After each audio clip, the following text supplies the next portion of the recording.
Magpakumbaba ka ngayon at lumapit kay Kristo Jesus. Magsisi at manampalataya sa bugtong na anak ng Diyos. Walang makakaligtas sa iyo mula sa hukuman ng Diyos kapag hinatulan ka na sa lahat ng iyong mga pagkakasala sa buhay. Si Jesucristo lang ang makapagliligtas sa iyo habang buhay ka pa. Kaibigan, Jesus said, I am the way, the truth, and the life. No man cometh unto the Father, but by me. Si Jesus ang daan tungo sa langit. Si Jesus ang katotohanan na makapagpapalaya sa iyo mula sa kasalanan. Si Jesus ang buhay na siyang makapagbibigay sa iyo ng buhay na walang hanggan at may kakayanang buhayin ka mula sa pagkamatay sa kasalanan. Kaibigan, lahat ng tao ay patay sa pagkakasala at tanging si Jesucristo lang ang pwedeng bumuhay sa tao. Magsisi sa lahat ng pagkakasala sapagkat nariyan ang dugo ni Jesucristo upang linisin tayo sa ating mga pagkakasala. Sapat ang dugo ni Jesus upang linisin ang tao sa pagkakasala. Sapat ang kanyang tinapos na gawa doon sa krus upang linisin ang tao sa lahat ng kanyang pagkakasala. Jesus Christ had to die dahil hindi natin kayang bayaran ang sisingilin sa atin ng Diyos sa lahat ng ating mga kasamaan sa buhay at sa Diyos. Kaibigan, magsisi tayo sa ating mga pagkakasala at lumapit kay Kristo Jesus ng may pananampalataya. Si Jesus ang daan. Si Jesus ang katotohanan. Si Jesus ang buhay. At walang makaparoroon sa Ama doon sa langit kundi sa pamamagitan lamang ni Kristo Jesus. Kaibigan, si Jesus lamang ang tagapagligtas at wala nang iba.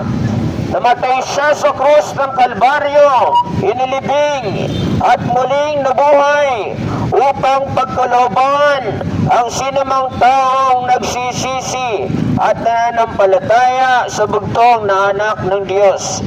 Kaibigan, kailangan mo si Jesucristo sa buhay mo. Walang makapagliligtas sa iyo mula sa hukuman ng Diyos, kundi ang bugtong na anak ng Diyos lamang. Si Jesus ang tagapagligtas. Si Jesus ang manunubos. Si Jesucristo lang ang pwedeng magbigay sa iyo ng katiyakan na mapawalang sala. Kaibigan, pagkatiwalaan mo si Jesucristo. Pagkatiwala mo ang iyong kaluluwa sa bugtong na anak ng Diyos na namatay sa krus 2,000 years ago.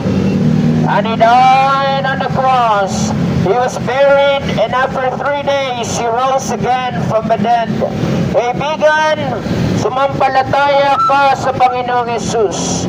Dakila ang pag-ibig ng Diyos sa sanlibutan. The Bible says, For God so loved the world that He gave His only begotten Son, that whosoever believeth in Him should not perish but have everlasting life. Mananagot ang lahat ng taong nagkasala sa Diyos. Ngunit salamat sa Diyos dahil si Jesucristo ay nanagot na sa ating mga kasalanan. Kailangan mo lamang sampalatayanan ang ginawa ni Jesus para sa iyo. Kaibigan, walang taong maliligtas sa lawa ng apoy. Maliban na lamang na siya ay lumapit sa Panginoong Hesus ngayong araw na ito. Kaibigan, marahil ito na yung huling araw mo sa mundong ito. Marahil inihanda na ang inyong kabaong ngayong araw na ito. Marahil inihanda na ang inyong mga bulaklak na gagamitin sa burol nyo ngayong araw na ito. Kailangan mo si Jesucristo. Walang makapagliligtas sa iyo kundi ang bugtong na anak ng Diyos. neither is there salvation in any other, for there is none other name under heaven, even among men, whereby we must be saved, but only in the name of Jesus Christ. Kaibigan, magtiwala ka sa Panginoong Jesus. Pagkatiwalaan mo siya, magsisi tayo sa ating mga pagkakasala habang may panahon pa. Ang lahat ng tao na namamatay nang walang pagkakilala sa bugtong na anak ng Diyos. Ang lahat ng tao na binaliwala si Jesucristo noong sila ay nabubuhay pa, ngayon ay nagpapatuloy doon sa impyerno. Kaibigan, Jesus Christ is the only way, the truth, and the life. He died on the cross, and He was buried, and after 3 days, He rose again from the dead. Kailangan mo si Jesucristo bilang iyong tagapagligtas, kaibigan. Walang pag-asa sa buhay na ito, maliban na lamang na ikaw ay lumapit ng may pagsisisi at pananampalataya sa bugtong na anak ng Diyos. Come to Jesus Christ today. Repent and believe on the Lord Jesus Christ. No one can save you. Not your good works, not even your religion, not even education, not even philosophy, but only Jesus Christ can save you. Friends, Jesus Christ came into this world to save sinners. The Bible says, for the Son of Man is come to seek and to save that which was lost. Wala pang pag-asa sa buhay na ito. Hindi mo madadala ang iyong salapi, ang iyong bahay, ang iyong sasakyan. Marami tayong inahabol sa buhay na ito na hindi natin madadala sa kabahong.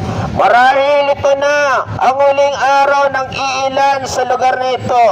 Ilan sa tao sa lugar na ito, marahil ay inihanda ng inyong kabahong sa araw na ito. Ilang tao sa lugar na ito, marahil ay inihanda ng inyong bulaklak sa araw ng inyong burol ngayong araw na ito. 3,600 people die every day according to statistics. Here in the Philippines, more than 3,000 people die every day. Baka ikaw na yung laman noon. Kaibigan, si Jesus lang ang makapagliligtas sa iyo mula sa kasalanan, kamatayan at sa impyerno. Come to Jesus Christ today. Repent and believe on the Lord Jesus Christ. Magsisi at lumapit ng may pananampalataya sa bugtong na anak ng Diyos. The invitation